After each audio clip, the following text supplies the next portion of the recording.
ঢাকার হজরত শাহজালাল আন্তর্জাতিক বিমানবন্দর। বাইরের তপ্ত রোদে যখন ঢাকার আকাশ তেতে আছে, ভেতরে তখন এসির ঠান্ডা বাতাসে এক অদ্ভুত কৃত্রিম আরাম। প্রতিদিন এখানে হাজার হাজার মানুষের পা পড়ে। কেউ যাচ্ছে প্রিয়জনের টানে বিদেশে, কেউ ফিরছে দীর্ঘ প্রবাসের ক্লান্তি নিয়ে। চাকা লাগানো দামি সুটকেসের গড়গড় শব্দ আর মানুষের কোলাহলে কান পাতা দেয়। এই বিশৃঙ্খল জনসমুদ্রের ঠিক মাঝখানে নীল রঙের একটা ঢিলেঢালা ইউনিফর্ম পরে কাজ করছিল সায়ন। ওর বয়স ২৫-এর কোঠায়, কিন্তু চেহারায় ২৫ বছর বয়সের যে তেজ থাকার কথা, তার বদলে সেখানে স্থায়ী হয়ে বসে আছে সারাদিনের হাড়ভাঙ্গা খাটুনির ছাপ। হাতে একটা লম্বা লাঠির মাথায় লাগানো মোছা, সেটা দিয়েই মেঝেটা বারবার আয়নার মতো ঝকঝকে করে তোলার চেষ্টায় ছিল সে। পাশ দিয়ে স্যুট বুট পরা বড় বড় মানুষ হন্তধন্ত হয়ে চলে যাচ্ছে। কেউ কেউ ওর ভেজা মোছার উপর দিয়ে জুতো মারেই পার হয়ে যাচ্ছে, যেন সায়ন মানুষ নয়, বরং দেওয়ালের একটা জড় পদার্থ। সায়ন এখন এসব দেখেও দেখে না। অবজ্ঞা আর তাচ্ছিল্য ওর দৈনন্দিন জীবনের অংশ হয়ে দাঁড়িয়েছে। মাথা নিচু করে সে শুধু নিজের কাজটুকু করে যাচ্ছিল। হঠাৎ সায়নের প্যান্টের পকেটে রাখা পুরনো মডেলের বটন ফোনটা বিকটভাবে কেঁপে উঠল।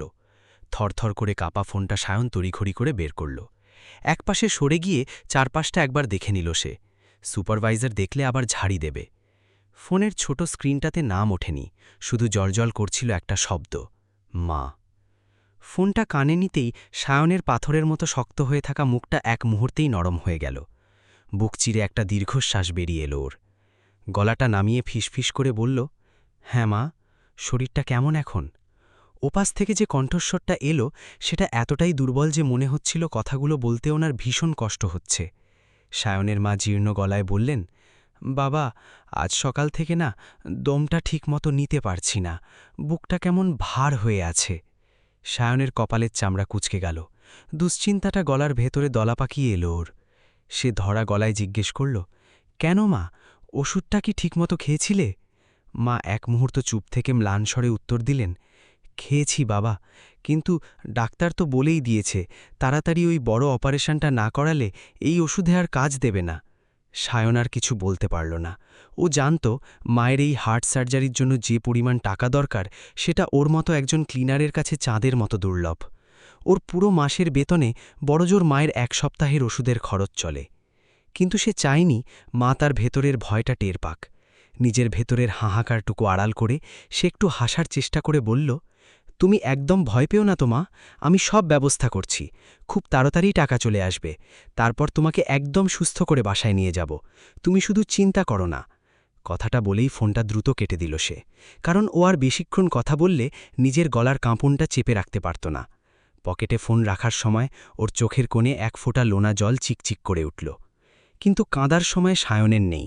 হাতের উল্টো পিঠে জলটুকু মুছে নিয়ে সে আবারও সেই ভারী মোছাটা হাতে তুলে নিল। কাজে মন না দিলে তো আজ রাতের খাবারটাও জুটবে না। ঠিক সেই সময় বিমানবন্দরের সেই শোরগোল ছাপিয়ে হঠাৎ ভিআইপি গেটের সামনে এক অভাবনীয় তোলপাড় শুরু হল। সাদা পোশাকের নিরাপত্তা কর্মীরা হঠাৎ ব্যস্ত হয়ে সাধারণ মানুষকে দুপাশে সরিয়ে রাস্তা করতে শুরু করল। কর্মকর্তাদের ছোটাছুটি আর হুইসেল বাজানোর শব্দে পুরো চত্বরটা যেন মুহূর্তে গরম হয়ে উঠল।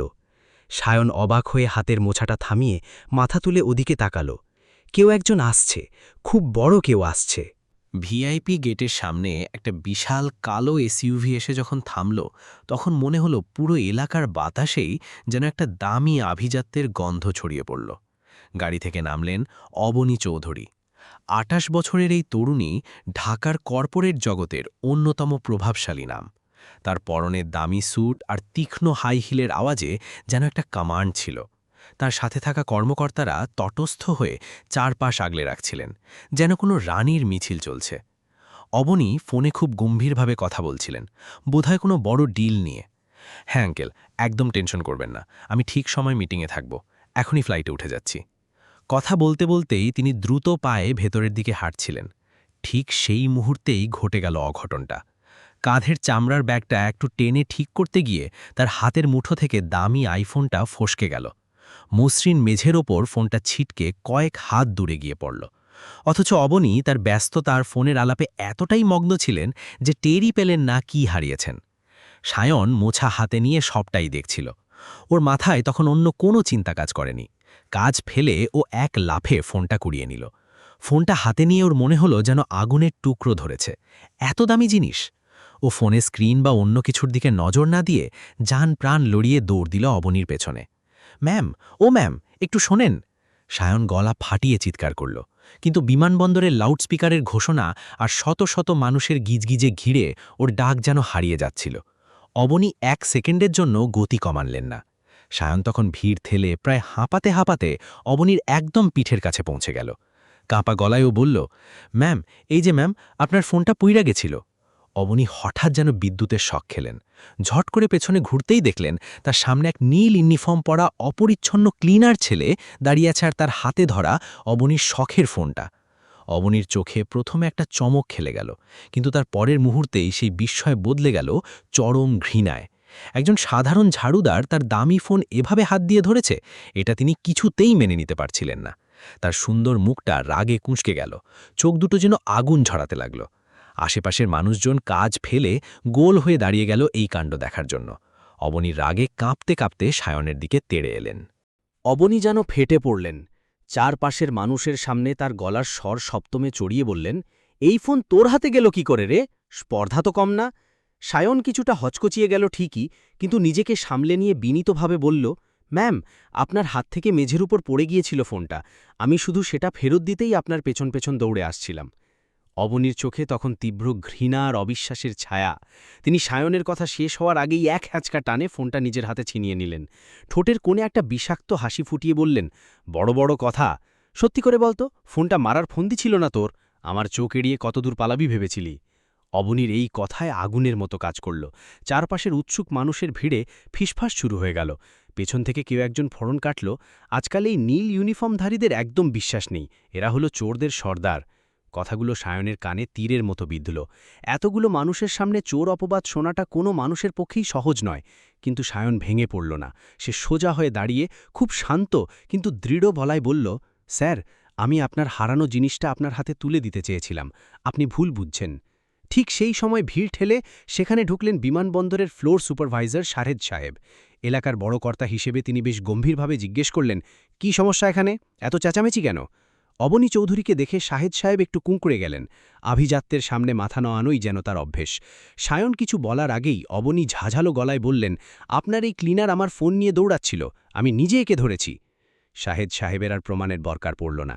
তিনি চিৎকার করে সায়নকে ধমকাতে শুরু করলেন, হারামজাদা, তোর এত বড় সাহস! গরিব হতে পারিস, তাই বলে মানুষের জিনিসে হাত দিবি? আমাদের মুখটা পুড়িয়ে দিলি তো। ভিড়টা যেন আরও ঘনীভূত হয়ে সায়নকে শ্বাসরোধ করতে চাইল। সায়ন নড়ল না, 1 ইঞ্চিও পিছাল না। সে শাহেদ সাহেবের চোখের দিকে তাকিয়ে স্থিরভাবে বলল, স্যার, আমার পকেটে টাকা নেই ঠিকই, কিন্তু আমার হাতটা নোংরা না, আমি চুরি করিনি। ওর গলার সেই শান্ত অথচ ভারী স্বরটা ভিড়ের কোলাহল ছাপিয়ে এক অদ্ভুত কম্পন তৈরি করল। ওর চোখে বেদনা ছিল, কিন্তু তার চেয়েও বেশি ছিল এক আকাশসমান আত্মসম্মান।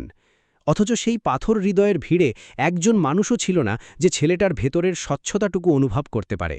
অবনী তখনও ঘৃণা নিয়ে সায়নের দিকে তাকিয়েছিলেন। তিনি ঘুণাক্ষরেও কল্পনা করতে পারেননি যে আর মাত্র কয়েক সেকেন্ড পরেই আসল সত্যটা এমনভাবে সামনে আসবে যা সায়নকে শুধু নির্দোষ প্রমাণ করবে না, বরং অবনীর নিজের অহংকারী মুখোশটাকেও চিরতরে খুলে দেবে। বিমানবন্দরের সেই জায়গাটাতে তখন একটা গুমোট নীরবতা। উপস্থিত মানুষগুলোর চোখের ভাষা বদলে গেছে। সায়ন তাদের কাছে এখন স্রেফ একজন পকেটমার। ভিড়ের ভেতর থেকে কয়েকজন ছেলে মোবাইল বের করে ভিডিও করা শুরু করল। কারো চরম অপমান যে অন্য কারো কাছে সোশ্যাল মিডিয়ার সস্তা কন্টেন্ট হতে পারে, সেটা সায়নের দিকে তাকালেই বোঝা যাচ্ছিল। অথচ সেই অপবাদের পাহাড় মাথায় নিয়েও সায়ন কোনো নাটকীয় চিৎকার করল না, কিংবা হাউমাউ করে কেঁদেও পড়ল না। সে শুধু পাথরের মতো স্থির হয়ে দাঁড়িয়েছিল।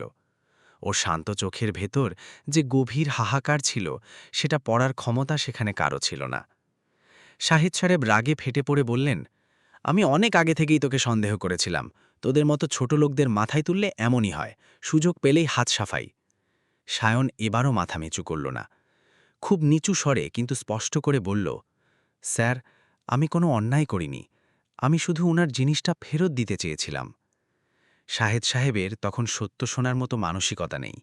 তিনি পাশের সিকিউরিটি গার্ডকে ইশারা করে বললেন, কন্ট্রোল রুমে বল এক্ষুনি সিসিটিভি ফুটেজ পাঠাতে, দেখি ওর কত বড় কলিজা।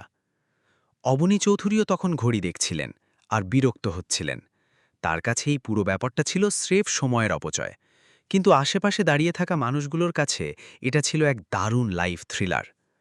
প্রায় ৫ মিনিট পর সিকিউরিটি সার্ভিসের এক কর্মী হন্তদন্ত হয়ে একটা ট্যাবলেট হাতে নিয়ে সেখানে পৌঁছল। সে শাহেদ সাহেবের একদম কাছে গিয়ে ফিসফিস করে বলল, স্যার, ফুটেজ চলে এসেছে, সবকিছু একদম ক্লিয়ার দেখা যাচ্ছে। শাহেদ সাহেব দ্রুত ট্যাবলেটটা হাতে নিয়ে ভিডিওটা প্লে করলেন। ভিডিওর প্রতিটি ফ্রেম যত এগোচ্ছিল, তার চেহারার সেই দম্ভ তাসের ঘরের মতো ভেঙে পড়ছিল। একটু আগে যে মুখটা রাগে লাল হয়েছিল, সেটা এখন চরম অপমানে আর লজ্জায় ফ্যাকাশে হয়ে গেছে। অবনীও আর স্থির থাকতে পারলেন না। কৌতূহল নিয়ে স্ক্রিনটার দিকে ঘাড় বাঁকিয়ে তাকালেন। ভিডিওতে পরিষ্কার দেখা যাচ্ছে অবনী দ্রুত হাঁটছেন এবং অসতর্কভাবে ফোনটা তার হাত থেকে মেঝেতে ছিটকে পড়ছে। তিনি টেরই পাননি। কয়েক সেকেন্ড পর সায়ন নিচু হয়ে ফোনটা কুড়িয়ে নেয়, আর এক মুহূর্ত দেরি না করে অবনীকে ডাকার জন্য তার পিছন পিছন দৌড় দেয়। ভিডিওর সায়ন কোথাও থামেনি, ফোনটা পকেটে লুকোনোর ন্যূনতম চেষ্টাও করেনি, বরং সে পাগলের মতো ভিড় ঠেলে ওই নারীকে সাহায্য করতেই ছুটছিল। স্ক্রিনের দিকে তাকিয়ে থাকা অবনী চৌধুরীর হাতের মুঠোটা শিথিল হয়ে এলো। তার নিজের আজিজত্ব আর অহংকার যেন ওই ছোট্ট স্ক্রিনটার ভেতরেই ধুলোয় মিশে যাচ্ছিল। ভিডিওর শেষ দৃশ্যটা যখন থামল, তখন বিমানবন্দরের সেই ব্যস্ত চত্বরে যেন এক পিন পতন নীরবতা। ফুটেজে একদম পরিষ্কার, অবনী হাঁটছেন, ফোনটা তার হাত থেকে পড়ে যাচ্ছে, আর সায়ন এক মুহূর্ত দেরি না করে সেটা তুলে নিয়ে তার পেছনে দৌড়াচ্ছে। সায়নের প্রতিটি কদম ছিল সাহায্যের, আর অবনীর প্রতিটি পদক্ষেপ ছিল অবজ্ঞার। ভিডিওটা শেষ হতেই শাহেদ সাহেবের মুখের ভাষা যেন কেড়ে নিল। তিনি একটু কেশে মাথা চুলকে খুব জড়ানো গলায় বললেন, ম্যাম, আসলে বড় একটা ভুল হয়ে গেছে, আমরা বুঝতে পারিনি। কিন্তু ততক্ষণে যা হওয়ার তা হয়ে গেছে। অবনী চৌধুরীর সেই রাজকীয় আভিজাত্য আর আকাশচুম্বী দম্ভ তখন ধুলোমাখা মেঝের মতো মলিন। এই প্রথমবার তিনি নিজের ভেতরে এক তীব্র ধাক্কা খেলেন। অনুভব করলেন স্রেফ পোশাক আর পেশা দেখে তিনি একজন মানুষের ওপর প্রকাশ্য চুরির অপবাদ লেপে দিয়েছেন। তিনি অত্যন্ত অপরাধী চোখে সায়নের দিকে তাকালেন। সায়ন তখনও ঠিক একই জায়গায় একইভাবে স্থির হয়ে দাঁড়িয়ে আছে। ও সেই শান্ত চাউনির আড়ালে যে কত বড় অপমানের পাহাড় জমেছে, তা অবনী এখন স্পষ্ট পড়তে পারছিলেন। কয়েক মুহূর্ত স্তব্ধ হয়ে দাঁড়িয়ে থাকার পর অবনী খুব মৃদু, প্রায় অস্ফুট স্বরে বললেন, আমার মনে হয় আমি খুব বড় ভুল করেছি, আমি দুঃখিত। সায়ন কোনো লম্বা চওড়া কথা বলল না, কোনো নালিশ জানালো না। সে কেবল বিনীতভাবে বলল, ঠিক আছে ম্যাম, কোনো সমস্যা নেই। ওর এই 4 শব্দের উত্তরের মাঝে কোনো রাগ ছিল না, কিন্তু ছিল এক দুর্ভেদ্য দেয়াল। অবনী জীবনে প্রথমবার এক অদ্ভুত শিক্ষা পেলেন। সব ভুল ক্ষমা চাইলেই মুছে যায় না, বিশেষ করে যে ভুল মানুষের আত্মসম্মানকে চূর্ণ করে দেয়। তিনি আবারও সায়নের একদম কাছে এসে বললেন, আমি সত্যিই খুব লজ্জিত, আমার এভাবে বলাটা একদমই ঠিক হয়নি। সায়ন এবারও সামান্য মাথা নিচু করে শুধু বলল, ঠিক আছে ম্যাম। সায়নের এই জবাবটা ছিল একদম পাথর চাপা বরফের মতো। ওর গলায় কোনো অভিযোগ নেই, কিন্তু কোনো ক্ষমাও নেই। সে শুধু লৌকিকতাটুকু রক্ষা করল, যেন বুঝিয়ে দিল যে অবনীর দুঃখ প্রকাশ করা বা না করায় তার আর কিছু আসে যায় না। বিমানবন্দরের সেই হইচইটা একসময় নিভে গেল। যে মানুষগুলো একটু আগে সায়নের অপমান দেখতে ভিড় করেছিল, তারা এখন যে যার গন্তব্যে ফিরে যাচ্ছে। চত্বরটা আবার আগের মতোই স্বাভাবিক হয়ে উঠল ঠিকই, কিন্তু অবনী চৌধুরীর বুকের ভেতরটা তখন মোচড় দিয়ে উঠছে। তিনি স্থির হয়ে দাঁড়িয়ে দেখছিলেন, সায়ন নির্বিকার। সে আবার সেই পুরনো মোছাটা হাতে তুলে নিয়ে মেঝে ঘষতে শুরু করেছে। একটু আগে ওর উপর দিয়ে যে কালবৈশাখী বয়ে গেল, তার কোনো চিহ্নই ও নিজের চেহারায় জমিয়ে রাখেনি। সায়নের এই নির্লিপ্ততা অবনীকে অবাক করে দিল। একটা মানুষকে সবার সামনে চোর বলা হলো, অথচ সে এতটা শান্ত থাকে কি করে? অবনী কিছুটা দ্বিধা নিয়ে সায়নের কাছে এগিয়ে গেলেন। খুব নিচু স্বরে জানতে চাইলেন, তোমার পুরো নামটা কি? সায়ন একবারও মাথা তুলল না। ওর হাতের মোছাটা মেঝের ওপর সমান তালে চলছে। ও নির্লিপ্ত গলায় বলল, সায়ন আহমেদ। অবনী আবারও প্রশ্ন করলেন, তুমি কতদিন ধরে আছো এখানে? 2 বছরের কাছাকাছি, সায়নের ছোট উত্তর। অবনীর কৌতূহল এবার বাড়ল। তিনি একটু অবাক হয়ে জিজ্ঞেস করলেন, তোমার পড়াশোনা কতদূর? সায়ন এবার কাজ থামাল। মেরুদণ্ডটা সোজা করে ও যখন অবনীর চোখের দিকে সরাসরি তাকাল, তখন মনে হল না ও কোনো ক্লিনার। ওর দৃষ্টিতে এক অদ্ভুত আভিজাত্য ছিল।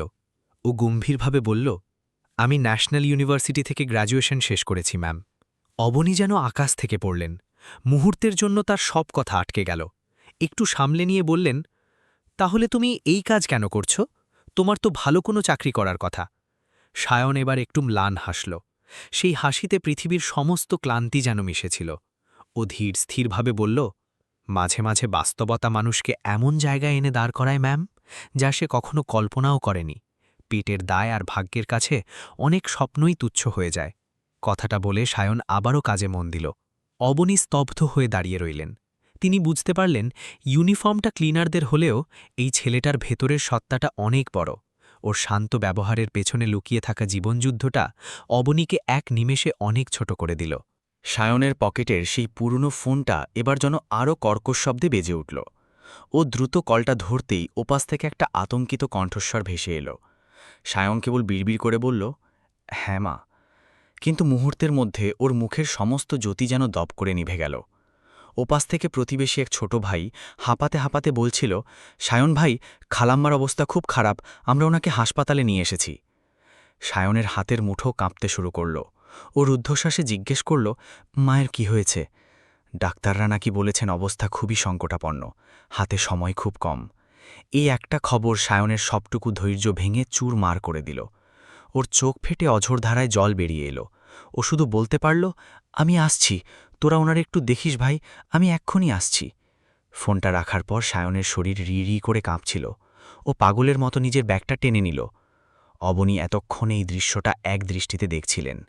তিনি কিছুটা অপরাধবোধ নিয়ে কাছে এসে নিচু স্বরে জিজ্ঞেস করলেন, সব ঠিক আছে তো সায়ন, কোনো বিপদ? সায়ন তখন আর বিনীত বা স্থির নেই। ওর গলার স্বর কান্নায় ভেঙে পড়ল। মা হাসপাতালে ভর্তি বলেই ও আর দাঁড়াল না। কারো অনুমতির তবাক্কা না করে ও ঝড়ের বেগে বিমানবন্দরের বাইরে বেরিয়ে গেল। অবনী সেখানে অপলক দৃষ্টিতে ওর চলে যাওয়ার পথের দিকে চেয়ে রইলেন। তিনি ভাবছিলেন, এই সেই মানুষ যাকে তিনি কয়েক মিনিট আগে চুরির অপবাদ দিয়ে মাঝ পথে থামিয়ে দিয়েছিলেন। আর এখন সেই মানুষটাই নিজের পৃথিবীর একমাত্র অবলম্বনকে বাঁচাতে পাগলের মতো প্রাণপণ ছুটছে। অবনীর বুকের ভেতরটা তখন তীব্র এক অনুশোচনায় মোচড় দিয়ে উঠল। তিনি অনুভব করলেন, তিনি এমন একজনের আত্মসম্মান আজ ধুলোয় মিশিয়ে দিয়েছেন, যে একাই এক পাহাড় সমান যুদ্ধ লড়ে যাচ্ছে। অবনীর সেই দাম্ভিক আর অহংকারী সত্তাটা ওই মুহূর্তে সায়নের দৌড়ে যাওয়ার দৃশ্যের সাথেই মিলিয়ে গেল। তিনি বুঝতে পারলেন, জীবন আসলে দামি স্যুটকেস আর বিজনেস ক্লাসের ফ্লাইটে থাকে না, জীবন থাকে সায়নের মতো মানুষের এই অসম লড়াইয়ের মাঝে। সায়ন তখন ঊর্ধ্বশ্বাসে বিমানবন্দরের বাইরে। ওর কপালে বিন্দু বিন্দু ঘাম, চোখে মুখে জ্যান্ত আতঙ্ক। মা কমলা বেগমই তো ওর দুনিয়া, ওর বেঁচে থাকার একমাত্র খুঁটি। ছোটবেলায় বাধা মারা যাওয়ার পর মাথার ওপর থেকে ছায়া সরে গিয়েছিল সায়নের। সেই থেকে ওর মা মানুষের বাড়িতে হাড় ভাঙা খাটুনি খেটে ওকে পড়াশোনা করিয়ে গ্র্যাজুয়েট বানিয়েছেন। আজ সেই মা হাসপাতালে সাদা চাদলের তলায় শুয়ে নিভু নিভু প্রদীপের মতো লড়ছেন। সায়ন এক সেকেন্ডও নষ্ট করতে চাইল না। রাস্তার মোড়ে দাঁড়িয়ে পাগলের মতো একটা রিকশা খোঁজার চেষ্টা করছিল। পকেটে থাকা সামান্য কয়েকটা টাকায় হাসপাতালের বড় বড় খরচ কিভাবে মিটবে সেই হিসেব তখন ওর মাথায় আসছিল না। ওর বুকের ভেতর তখন একটাই হাহাকার, মায়ের যেন কিছু না হয়। অন্যদিকে বিমানবন্দরের ভেতরে দাঁড়িয়ে থাকা অবনী চৌধুরীর অস্থিরতা কিছুতেই কমছিল না। তার চোখের সামনে বারবার সায়নের সেই আর্তনাদ আর অপমানের দৃশ্যগুলো ফিরে আসছিল। একজন উচ্চশিক্ষিত ছেলে, যাকে তিনি স্রেফ গায়ের নীল ইউনিফর্ম দেখে সবার সামনে চোর সাজাতে চেয়েছিলেন, সেই ছেলেটার বিধ্বস্ত চেহারাটা অবনীকে বিঁধছিল। অবনী একটা গভীর দীর্ঘশ্বাস নিলেন। তার মনের ভেতর তখন অপরাধবোধের এক বিশাল পাথর জমেছে। তিনি এর দেরি করলেন না। নিজের ড্রাইভারকে ফোন দিয়ে খুব কড়া গলায় বললেন, গাড়ি নিয়ে গেটে আসো, আমাদের এখনই সিটি হাসপাতালে যেতে হবে। ড্রাইভার অবাক হয়ে ওপাশ থেকে বলল, ম্যাম এখনই? আপনার ফ্লাইট তো। অবনী ধমক দিয়ে বললেন, যা বলছি করো, চলো। কয়েক মিনিটের মধ্যেই অবনীর দামি গাড়িটা বিমানবন্দরের সীমানা ছাড়িয়ে হাসপাতালের দিকে ছুটল। ওদিকে সায়ন ততক্ষণে হাসপাতালে। ও পাগলের মতো হাসপাতালের করিডোর দিয়ে এমার্জেন্সির দিকে ছুটল। সেখানে একটা স্ট্রেচারে ওর মা নিস্তেজ হয়ে পড়ে আছেন। কমলা বেগমের মুখটা কাগজের মতো সাদা। পাশে দাঁড়িয়ে ডাক্তাররা খুব গম্ভীর মুখে কিছু রিপোর্ট দেখছিলেন। সায়ন দ্রুত গিয়ে মায়ের হাতটা চেপে ধরল। মা, ও মা! কমলা বেগম খুব কষ্টে একবার চোখ মেলে তাকালেন। নিজের কলিজার টুকরো ছেলেকে সামনে দেখে তার ফ্যাকাশি ঠোঁটে এক চিলতে হাসি ফুটে উঠল। তিনি অতি ক্ষীণ স্বরে ফিসফিস করে বললেন, এসেছিস বাবা? সায়ন মায়ের ঠান্ডা হাত দুটো নিজের চোখের ওপর চেপে ধরল। বুক ফাটা কান্না চেপে বলল, মা, তুমি একদম ভয় পেও না, আমি আছি তো, কিচ্ছু হতে দেব না তোমার। ঠিক সেই সময় প্রধান চিকিৎসক এগিয়ে এলেন। সায়নকে দেখে গম্ভীর গলায় জিজ্ঞেস করলেন, আপনি কি এই রোগীর ছেলে? সায়ন চোখের জল মুছে বলল, জি ডাক্তার সাহেব, আমি ওনার ছেলে। ডাক্তার সাহেব ফাইলের দিকে তাকিয়ে একটা দীর্ঘশ্বাস ফেলে বললেন, দেখুন, ওনার অবস্থা মোটেও সুবিধার না। হার্টের ভ্যালভে বড় সমস্যা, এখনই ইমার্জেন্সি সার্জারি করতে হবে। এক মুহূর্ত দেরি হলে ওনাকে আর বাঁচানো যাবে না। সায়নের মাথায় যেন আকাশ ভেঙে পড়ল। 5 লাখ টাকা! শব্দটা শোনার পর ওর মনে হলো কানের ভেতর কেউ গরম সীসা ঢেলে দিয়েছে। ওর চারপাশটা হঠাৎ আবছা হয়ে এলো। মনে হলো বাতাস ফুরিয়ে যাচ্ছে। এই বিপুল টাকা জোগাড় করার কোনো পথ ওর জানা নেই, কোনো জমানো সম্পত্তিও নেই। ও পাথরের মূর্তির মতো ঠায় দাঁড়িয়ে থাকল কিছুক্ষণ। তারপর অমানসিক পরিশ্রমে নিজেকে সামলে নিয়ে ডাক্তারকে শুধু বলল, স্যার, আপনারা শুরু করেন, আমি ব্যবস্থা করছি। ডাক্তার সাহেব ওর দিকে এক পলক তাকালেন। সেই চাউনিতে সাহায্যের চেয়ে করুণাই বেশি ছিল। তিনি শুধু বললেন, সময় খুব কম, যা করার এখনই করুন। সায়ন টলতে টলতে করিডোর পেরিয়ে হাসপাতালের বাইরের চত্বরে এসে একটা গাছের নিচে ধপ করে বসে পড়ল। ওর সারা শরীর তখন কাঁদছে। ও ভাবছিল কার কাছে হাত পাতবে, কোন দরজায় গিয়ে কাঁদলে এই টাকাটা জুটবে। ঠিক তখনই হাসপাতালের গেটে টায়ারের ঘষ্টানি শব্দ করে একটা কালো গাড়ি এসে থামল। দরজা খুলে দ্রুত বেরিয়ে এলেন অবনী চৌধুরী। তিনি অস্থিরভাবে ইমার্জেন্সির দিকে এগোতে এগোতে কাউকে খুঁজছিলেন। হঠাৎ তার নজর পড়ল সায়নের ওপর। হাঁটুতে মুখ গুজে ছেলেটা নিঃশব্দে কাঁদছে। অবনী ধীর পায়ে সায়নের কাছে গিয়ে দাঁড়ালেন।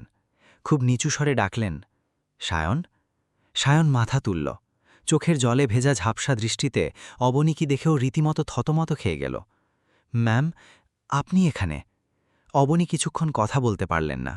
সায়নের বিধ্বস্ত মুখটা দেখে তার অপরাধ বোধ যেন আরও কয়েকগুণ বেড়ে গেল। তিনি ধরা গলায় বললেন, বিমানবন্দরে তোমার সাথে যা করেছি, তারপর থেকে আমি শান্তিতে থাকতে পারছি না সায়ন, কোনোভাবেই না। সায়ন চুপ করে থাকল। ওর কিছু বলার শক্তি ছিল না তখন। অবনী জিজ্ঞেস করলেন, মায়ের অবস্থা কি এখন? সায়ন বুক চিরে আসা একটা দীর্ঘশ্বাস ফেলে বলল, সার্জারি করতে হবে ম্যাম, হার্টে প্রবলেম। কত টাকা লাগবে? অবনী আবার জিজ্ঞেস করলেন। সায়ন কোনোমতে চোখ মুছে বলল, 5 লাখ। পুরো চত্বরটা যেন এক নিমেষে নিঝুম হয়ে গেল।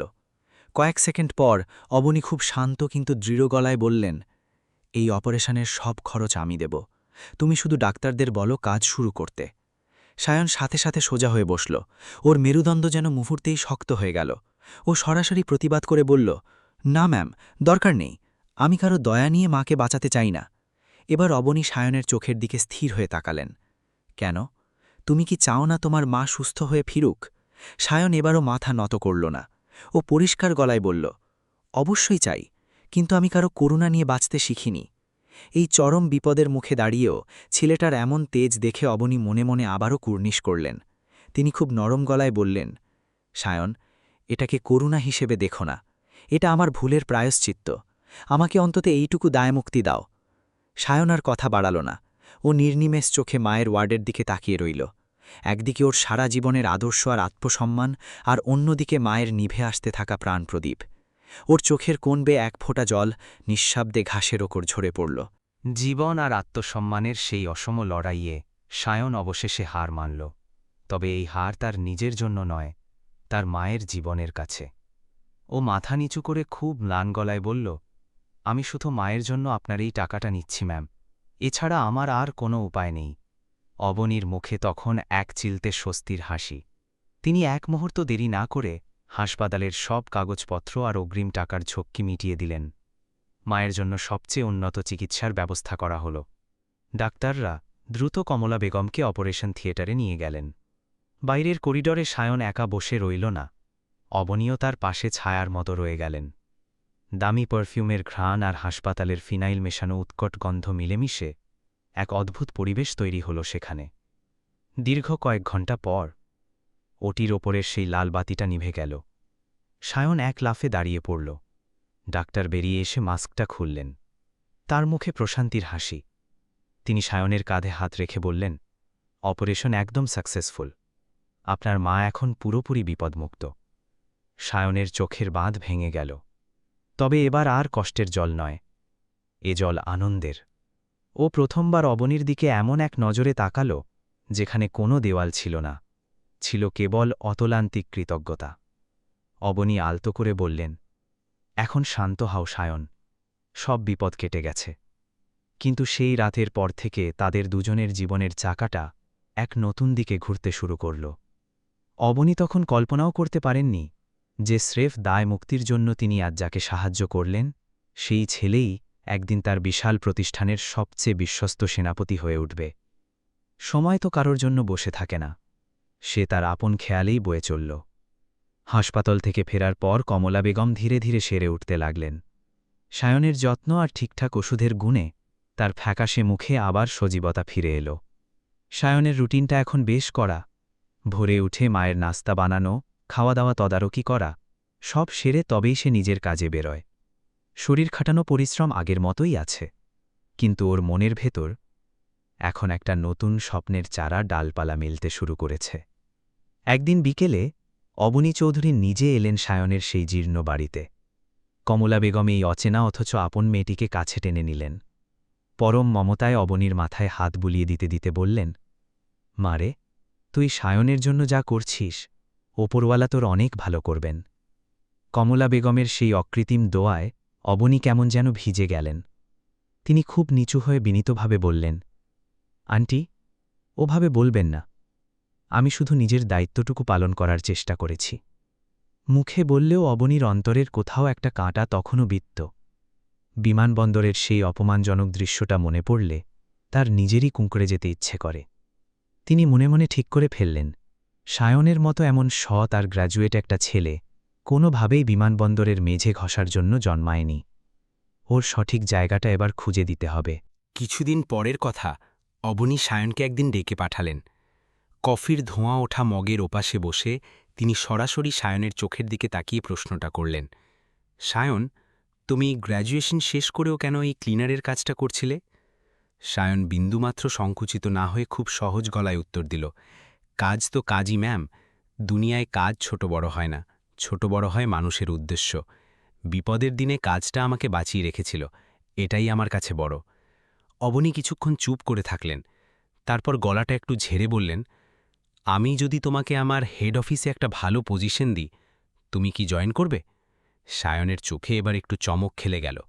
অবনী যোগ করলেন, আমি তোমাকে চাকরিটা দিতে চাই, তবে একটা শক্ত শর্তে। কি শর্ত ম্যাম? সায়ন জানতে চাইল। অবনী খুব সিরিয়াস হয়ে বললেন, শর্ত হল তোমাকে তোমার নিজের মেধা দিয়ে প্রমাণ করতে হবে যে তুমি পজিশনটার যোগ্য। আমি কাউকেই দয়া করে চেয়ারে বসাই না। তুমি কি চ্যালেঞ্জটা নেবে? সায়নের ঠোঁটের কোণে একটা আত্মবিশ্বাসী হাসি ফুটে উঠল। সে সোজা হয়ে বসে বলল, যদি সম্মান আর মেধা খাটানোর সুযোগ পাই, তবে আমি আজই তৈরি। অল্প কয়েকদিনের ব্যবধানেই সায়ন অবনী চৌধুরীর কর্পোরেট অফিসে পা রাখল। শুরুর পথটা ছিল জুনিয়র এক্সিকিউটিভের, তবে সায়ন সেটাকেও অনেক গুরুত্ব দিয়ে দেখত। সে সবার আগে অফিসে ঢুকত, প্রতিটি ফাইল নিয়ে ঘণ্টার পর ঘণ্টা চুলচেরা বিশ্লেষণ করত। অফিসের ওপরতলার মানুষগুলো প্রথমে তাকে একটু বাঁকা চোখে দেখলেও সায়নের কাজের ধরন দেখে তারা থমকে যেতে বাধ্য হল। এভাবে মাসখানেক পার হতে না হতেই সায়নের মেধা আর একাগ্রতা পুরো অফিসের আলোচনার বিষয় হয়ে দাঁড়াল। বড় বড় ব্যবসায়িক মিটিংয়ে সায়নের এক একটা আইডিয়া কোম্পানিকে এমন সব লাভের মুখ দেখাল যা অভিজ্ঞ কর্মকর্তারাও ভাবতে পারেননি। অবনী দূর থেকে সায়নের এই বদলে যাওয়াটা দেখছিলেন আর অবাক হচ্ছিলেন। তিনি বুঝতে পারলেন, এই ছেলেটিই তার কোম্পানির সেই আসল হিরে, যাকে চিনতে তিনি একদিন ভুল করেছিলেন। 1 বছর পার হয়ে গেল। কোম্পানির প্রতিষ্ঠাবার্ষিকীর দিন অডিটোরিয়াম জুড়ে এলাহি কাণ্ড। চারিদিকে ঝলমালে আলো আর শৌখিন সব আয়োজন। সবার মনে একই কৌতূহল, কে হতে যাচ্ছেন এই বছরের বর্ষসেরা কর্মী। অনুষ্ঠানের একদম শেষ পর্যায়ে অবনী চৌধুরী মঞ্চে উঠলেন। হাতে মাইক্রোফোন নিয়ে তিনি খুব শান্ত অথচ গম্ভীর গলায় কথা বলতে শুরু করলেন। আজ আমি এমন একজনের নাম নেব যে শুধু তার কাজ দিয়ে নয়, বরং তার ব্যক্তিত্ব আর সততা দিয়ে এই প্রতিষ্ঠানকে একটা নতুন পথ দেখিয়েছে। সে প্রমাণ করেছে যে যোগ্য মানুষের জায়গা কেউ আটকে রাখতে পারে না। পুরো হলরুমে তখন অদ্ভুত এক নীরবতা। সবাই যেন দম চেপে অপেক্ষা করছে সেই নামটির জন্য। অবনীর দৃষ্টি তখন ভিড়ের মাঝে বসে থাকা সেই শান্ত ছেলেটির ওপর। অবনী হাসিমুখে মাইকের সামনে দাঁড়িয়ে ঘোষণা করলেন, এই বছরের শ্রেষ্ঠ কর্মীর পুরস্কার পাচ্ছেন সায়ন আহমেদ। মুহূর্তের মধ্যে পুরো হল রুম তালি আর চিৎকারে ফেটে পড়ল। সেই শব্দের জোয়ারের মাঝেও সায়ন একদম ধীরস্থির। সে ধীর পায়ে মঞ্চের দিকে এগিয়ে গেল। ওর চোখে মুখে সেই একই প্রশান্তি, যা ওই ঝকঝকে বিমানবন্দরের মেঝে মোছার সময়ও ছিল। সায়ন মঞ্চে উঠে পুরস্কারটা হাতে নিল। এক মুহূর্তের জন্য ওর চোখের দৃষ্টি অবনীর চোখের সাথে মিলল। অবনীর চোখে তখন টলমল করছিল আনন্দ আর গর্বের জল। অবনী মাইকটা হাতে নিয়ে সবার সামনে বললেন, জীবন মাঝে মাঝে আমাদের এমন কিছু মানুষের মুখোমুখি দাঁড় করিয়ে দেয়, যাদের কাছ থেকে আসলে আমাদের অনেক কিছু শেখার আছে। তিনি একটু থেমে সায়নের দিকে তাকিয়ে বললেন, আমি এই মানুষটিকে একদিন চরম অপমান করেছিলাম, কিন্তু আজ সায়ন আমাদের শিখিয়ে দিয়ে গেল যে আসল আভিজাত্য দামি পোশাকে বা পদে থাকে না, আভিজাত্য থাকে মানুষের চরিত্রে। অনুষ্ঠান শেষ হওয়ার পর সায়ন তার মাকে মঞ্চের কাছে নিয়ে এলো। কমলা বেগম এখন পুরোপুরি সুস্থ, পরনে একটা সাধারণ কিন্তু মার্জিত শাড়ি। ছেলের এই সাফল্য দেখে তার চোখে তখন খুশির বাণ ডেকেছে। অবনী এগিয়ে এসে সবার সামনে নিচু হয়ে কমলা বেগমের পা ছুঁয়ে সালাম করলেন। তিনি ভিজে গলায় বললেন, আন্টি, সেদিন বিমানবন্দরে আমি আপনার ছেলের সাথে যে ব্যবহারটা করেছিলাম সেটার জন্য আমি আজও লজ্জিত, আমাকে ক্ষমা করে দিয়েন। কমলা বেগম পরম মমতায় অবনীর মাথায় হাত রাখলেন। তিনি স্নিগ্ধ স্বরে বললেন, মারে, মানুষ তো ভুল থেকেই শেখে। যে নিজের ভুলটা বুঝতে পারে আর সেটা শুধরে নেওয়ার সাহস রাখে, সেই তো আসলে বড় মানুষ। সায়ন পাশে দাঁড়িয়ে শান্তভাবে হাসছিল। সে শুধু এটুকুই বলল, ম্যাম, জীবনে আত্মসম্মানই মানুষের সবচেয়ে বড় সম্পদ।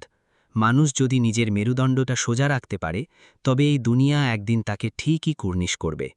অবনী সায়নের দিকে তাকিয়ে এক অদ্ভুত তৃপ্তি অনুভব করলেন। তিনি সেদিন মনে মনে শপথ নিলেন, তার প্রতিষ্ঠানে আজ থেকে কোনো কর্মীকে আর তার কাজ বা পদ দিয়ে বিচার করা হবে না, বিচার হবে তার সততা আর মেধা দিয়ে। বন্ধুরা, সায়ন আর অবনীর এই গল্প আমাদের চোখে আঙুল দিয়ে দেখিয়ে দেয় যে মানুষের আসল পরিচয় তার বাইরের খোলসে নয়, তার ভেতরের মনুষ্যত্বে। আমরা অনেক সময় চাকচিক্য দেখে মানুষকে বিচার করি, যা আসলে আমাদেরই মনের সংকীর্ণতা। সায়নের মতো মানুষেরা শেখায় যে চরম অভাবেও সততা বিসর্জন না দিলে ভাগ্য একসময় মুখ তুলে তাকাবেই। আর অবনীর চরিত্র আমাদের শেখায় যে ভুল স্বীকার করে নিজেকে বদলে নেওয়ার মাঝেই প্রকৃত শ্রেষ্ঠত্ব লুকিয়ে আছে। এখন একবার নিজের মনের কাছে প্রশ্ন করুন, আপনি যদি অবনীর জায়গায় হতেন, তবে কি নিজের দম্ভ ভেঙে এভাবে সত্যকে মেনে নিতে পারতেন? আর সায়নের জায়গায় থাকলে কি এমন অসম লড়াইয়ে নিজের জায়গা করে নিতে পারতেন? এই গল্পের কোন অংশটা আপনার জীবনের কোনো ঘটনার সাথে মিলে যায়, তা আমাদের কমেন্ট করে জানাতে ভুলবেন না। আজ এখানেই শেষ করছি। দেখা হবে আবারও নতুন কোনো গল্পে, নতুন কোনো অভিজ্ঞতায়। ততক্ষণ পর্যন্ত সবাই ভালো থাকুন, সুস্থ থাকুন। খুদা হাফেজ।